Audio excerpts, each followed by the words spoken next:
plusieurs détenus maa ngi koy waxal ni sax yoo xam ne ñu ngi koy def est-ce que yaa ngi laaj pour ku nekk def benn jéego état bi aussi est-ce que warul teg benn tànk xëy na bu nga xam ne mooy libération comme ni ko ñu bari sàkkoo rawatina ñu fa rek ñoom. xam nga léegi grève de la faim bi. je crois que c'est pas la bonne méthode de lutte. Absolument. Actuellement parce que Pastef l'ex-Pastef quoi si on peut dire ainsi dafa nekk ci position ñu wax Pastef rek comme ñoom loolu lañ bëgg aussi. en tout cas ñoom ci liñ jàpp dissout nañ ko notifié nañ ko. léegi nag Pastef fi mu toll nii dañu war def une analyse lucide de la situation. xool ne man mbir mi nii la demee ak nii léegi nan lay def pour génn ci. léegi nécessité la nag nga xalaat fi mu toll nii war nañu xalaat un plan B parce que boo xoolee charge yi ñu ak chef d'inculpation yi ñu teg Ousmane Sonko yëpp waxuma du nekk candidat de kooku damay ñime yàlla trop waaye ñàkk nekk candidat la gën a jege donc ça veut dire que sa candidature est presque biaisée donc mais dans la vie on ne sait jamais quoi parce que très souvent les politiques ont cet art extraordinaire de créer des situations inédites. Absolument. léegi nag ñoom dañu war a bàyyi grève bi parce que moom ci boppam sax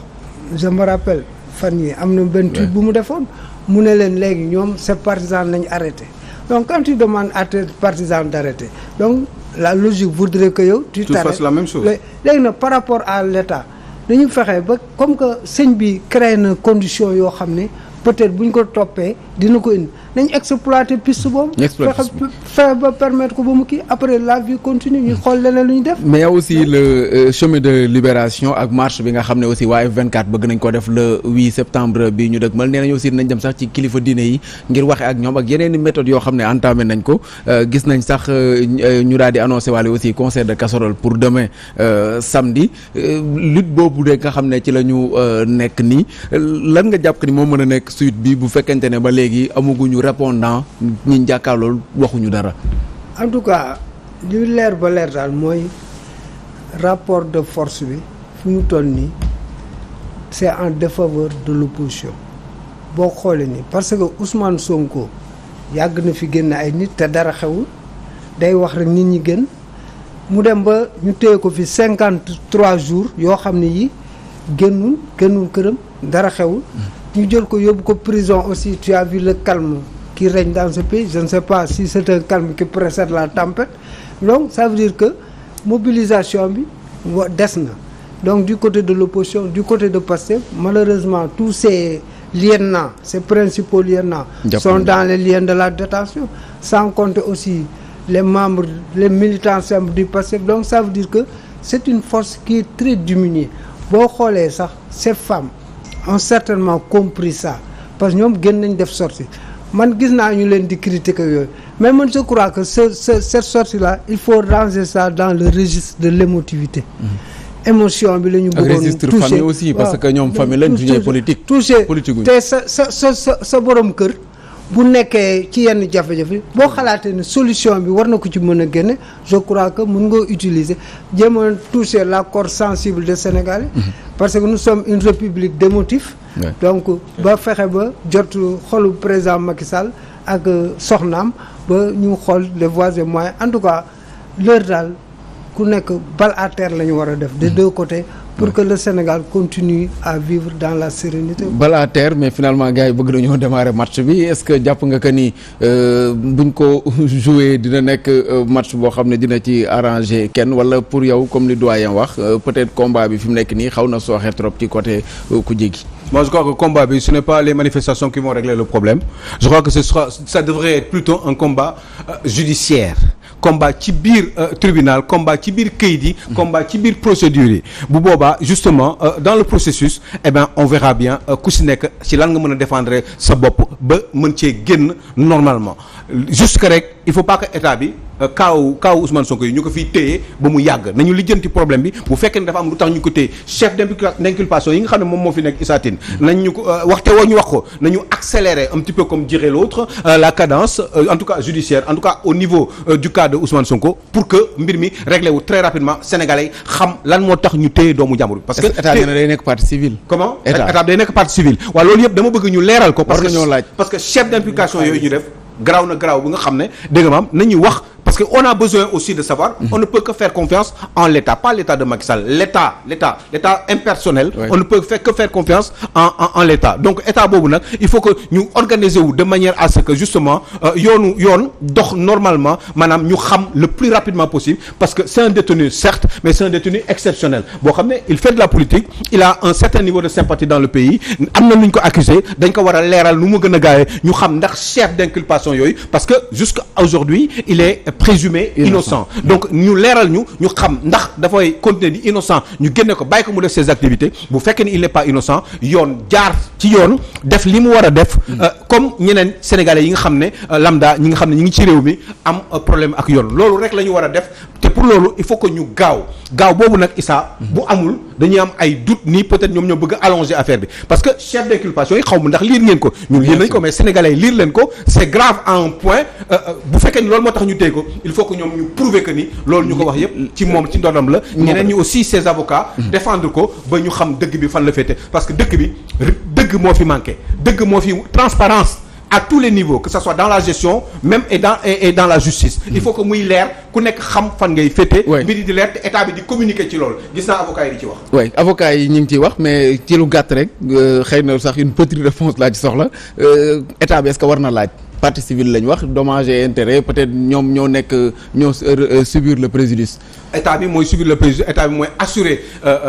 di assumer les biens publics. État bi li nga xam ne moom ñun ñëpp ko bokk, état bi moom lañ ko dénk, moom moo ko war a surveiller di ko contrôler. Donc bu ci dara yàqoo ba ñu gis ni dara daf ci yàqu te diw ak diw xalaat nañu ñoom ñoo ko yàq, bu la neexee ñu jël partie civile bokk ci plainte bi ba nga xam ne bu ñu defee en sorte que ni mbir mi yegg na ci biir bi, état bu fekkee ni xalaat nañ ñoom ñoo gagné dina am ay bor yoo xam ne ñi yàq dinañ ko war a fay. Parce que mbir mi ñun ñoo ko bokk. Donc c'est normal que état bi nekk partie civile pour défendre les intérêts des populations sénégalaises. État partie civile ci dossier bi est-ce que du ko jox beneen tournure finalement? En tout cas dossier bi bu la ci kenn naaw c'est un dossier politico-judiciaire. Quels que soient les contours qu'on va chercher wala les raisons qu'on tente de nous expliquer, c'est un parce que xam nga li gën a doy waar ci dossier bi mooy dafa am ñaari nit ñu ko séq. ñoo xam ne ils ont un rapport très heurté. Kenn ki mi ngi tudd président Macky Sall, kenn ki tudd Ousmane Sonko, te li ci gën a doy waar mooy ñoom ñaar ñëpp kenn nawloowul sa morom. Xam nga ñooñu pour nga dajaleen la parce que président Macky Sall mës nga ko gis mu tudd Ousmane Sonko bu di def discours tudd Ousmane Sonko il ne l'a jamais fait.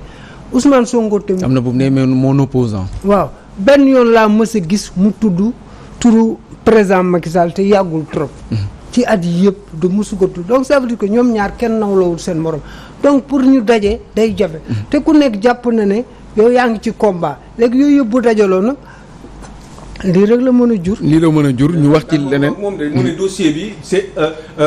dafa ñaari nit ñoo ko séq, mais dossier Ousmane Sonko du Ousmane Sonko séq ko Macky Sall quand même. Il faut Macky Sall est un président de la République. Macky Sall dafa am lu muy gérer. Macky Sall dafa war a nommer aux emplois civils militaires. Macky Sall dafa war a gérer réew mi. Macky Sall dafa war a c'est le gardien justement de nos institutions. Loolu rek la fi nekk. Mais par contre s'il y a un problème, Ousmane Sonko a un problème avec l'État du Sénégal ki koy représenter. C'est l'État donc selon yow. Oui, c'est l'État. Le président Macky Sall on peut pas faire d'opposabilité entre Macky Sall ak Ousmane Sonko. léegi may ko Alioune mu préciser sa pensée oui. non xam nga boo déggee ñu ne la parce que boo xoolee depuis 2021 ils ont des problèmes ñoom ñaar. Non, le problème c'est que Ousmane Sonko a choisi. il faut nga nangu la réalité. La réalité mooy ñu président Macky Sall incarne l'État. Il incarne l'État. Que ça soit lui bu ñu nee Macky Sall on parle de l'État. Donc ça veut dire que waaw mais à titre personnel ñaari nit seen deux mais yow nangu nga ne ñoom ñaar am nañ problème. bu fi jógee normalement kon ki fi nekkaat bu fekkee ne Demba Ramata moo ko remplacer Demba Ramata day am problème ak Ousmane Sonko parce que mooy incarné état moment boobu. mais yow nangu nga ne ñoom ñaar am nañ problème. Non mais forcément problème politique. waaw mais problème donc kon leer na kon léegi problème politique lay wax Aliou Sow dama leen ñoom ñaar. il est aussi président de la République. xam nga problème sunu Sénégal xam nga ñaari faiblesse majeure la ñoom may mu tuuti rek bu njëkk bi mooy le chef de l'État et chef de parti. Quand on est chef de parti on est chef de clan. Quand on est chef de clan par essence on est partisan par essence. léegi nag l'autre problème majeur déglu ma l'autre problème majeur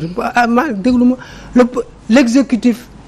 le judiciaire est informé à l'exécutif. dañu am ay connexions terribles yoo xam ne des fois la justice regarde la direction indiquée ou bien voulue ou bien insinuée par l'État. parce que dafa am fu ñu jokk ñoom itam. tant que le cordon ombilical entre l'État et loolu mooy indi affaire yi la. voilà ñu dugg ci loolu mooy indi affaire yi yëpp. connexion yi moo tax. voilà lu légal loo xam ne dañ ko war a dindi. def leneen lu bees. man dama lay wax ay réalité la lii xaw xam nga la politique ce n'est pas l'idéal yooyu li nga wax yëpp c'est l'idéal. mais c'est le la réalité dafa am la réalité du terrain léegi ñu dugg ci beneen thème bi muy xëy na sax mooy nekk dernier bi muy li ñu gis fan yi ay intellectuels 142 su ma juumul ñu def benn pétition boo xam ne dañuy réclamer la libération d'Ousmane Sonko ak yeneen i points yoo xam ne sax soulevé nañ ko ci mais dañoo gis leneen Felwine Sarr def benn texte am ne nous tenir éveillés maanaam nañ yeewu Yoro Dia di ko qualifier de nervi intellectuel mbiru intellectuel yooyu nga xam ne fi mu nekk nii presque mën nañu sax débat bu kawe la entre ñoom ñi nga xam ne ay xeltukat lañ quand même ci réew mi ak ci bitim réew est-ce que jàpp nga ne day am benn lu muy yokk ci fi mu nekk nii li am au Sénégal surtout la tension. Moi je pense que il faut même arrêter de dire des intellectuels c'est des personnalités politiques des personnalités du pays des gens qui sont connus ñun ñëpp ay intellectuels lañu intellectuels on réfléchit point barre il fallait dire des personnalités ou certaines personnalités ou 142 personnalités sénégalaises ñoom nee nañu ñu dindi ñu libérer par exemple Ousmane Sonko. Ouais. Parce que c'est grave parce que droit de l'homme tout ce que vous voulez. Pas sénégalais seulement parce que y a des Français des Chinois des Américains africains ay panafricanistes tout ce qu'on veut moi je suis d'accord avec ça sur le principe parce que tëj nit kaso exception la waruñu di tëj kaso nii nii parce que contrôle judiciaire am na fi yu bari am na fi liberté conditionnelle machin en attendant di la contrôler di la surveiller bu ñu téye sa passeport doo am fenn foo dem mën lañ surveiller ngay ñëw di signer chaque jour donc téye nit ki des fois man bugguma loolu parce que pour man loolu affaire humilier nit ki la li ñu war a def kay du loolu yëpp mooy intellectuel yooyu wax noonu soi-disant wala ces personnalités que j'appelle moi des personnalités de ce pays qui sont connues et d'ailleurs africains tout ce que vous voulez man li ma bëgg mooy ñuy aussi c'est très bien qu'ils disent ça waaye nag dañu xaw a yéex tuuti mais pourquoi avant quand il s'est passé beaucoup de choses dans ce pays-là ils n'ont pas dajaloowuñu bind ay textes yónnee ko wane na ñoom d'accord ñu ci yooyu si c'est juste pour dire que ni Ousmane Sonko est emprisonné et que dañ ko war a bàyyi ñoom ñu dajaloo pour loolu man je peux avoir un doute un problème par rapport à leur crédibilité pourquoi je dis ça parce que ils doivent également ces gens-là wax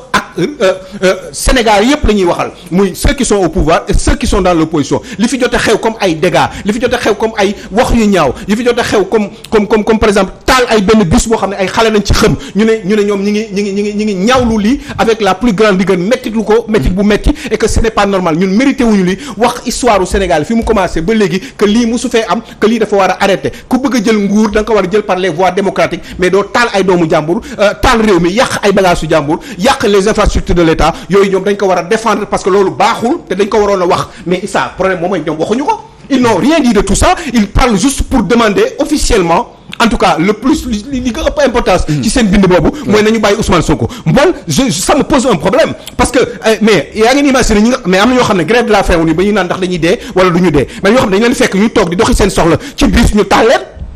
mais am ñoo xam ne dañu doon wax defar leen cocktail molotov taal leen def leen lii ñoom est-ce que mës nañ ko défendre ak wax yu ñaaw yi nga xam ne yenn opposants yi ñi ngi koy wax ci réew boo xam ne mën na déstabiliser une république nga xam ne suñu Sénégal bi suñu stabilité exemple bi ñu am moom la ñu am depuis 60 ans pourquoi gérer wuñ ko pourquoi waxuñu si mais ils le disent pas et après ils nous parlent de sortie de Ousmane Sonko dites-le mais yéen il faut qu'ils arrêtent parce que ñun man bëgg naa Ousmane Sonko génn parce que man bëgguma ñuy tëj nit mën nañ ko régler mais nag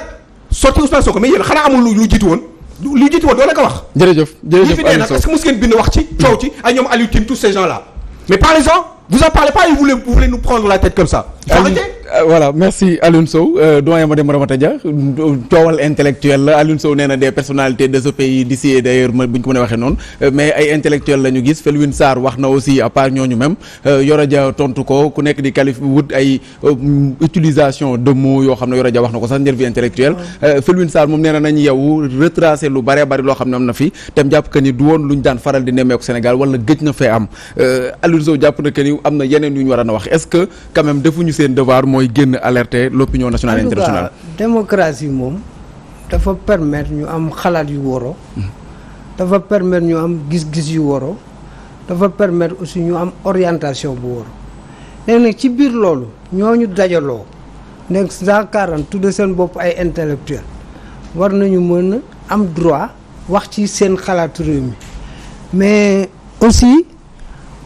bañuñu nga wax ci xalaatu réew mi mais aussi généralement dafa am lu ñu seetlu quoi xalaat yi li ci ëpp rek ci politique lay jëm te politique du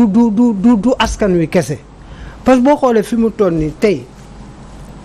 waa collectivité territoriale yi. dañoo grève nañu semaine passée 96 heures.